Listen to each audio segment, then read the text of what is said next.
जी नाज़रीन, इस वक़्त मेरे साथ मौजूद हैं एसएचओ गार्डन थाना हनीफ सियाल साहब और इनसे पूछते हैं कि सालनों के हवाले से जो आतिशबाज़ी होती है और उसी की आड़ में हवाई फायरिंग होती है, तो उस हवाले से क्या रोकथाम की गई है सिंध पुलिस के हवाले से? अस्सलाम वालेकुम। वालेकुम सलाम। मेरी आवाम से अपील है कि हवाई फायरिंग से इज्तनाब करें।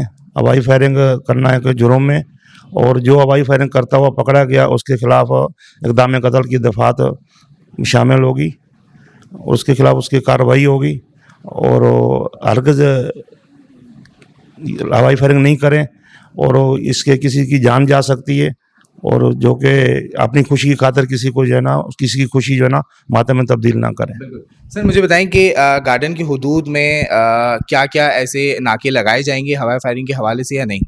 गार्डन में हमने जो है ना अवेयरनेस दी है, सब लोगों को मसाजिद में ऐलान भी करवाएँ और वैसे इश्तिहारात भी लगाएँ और और वैसे नाकाबंदी भी लगाएंगे, रूफटॉप भी लगाएंगे ताकि कोई हवाई फायरिंग ना करे।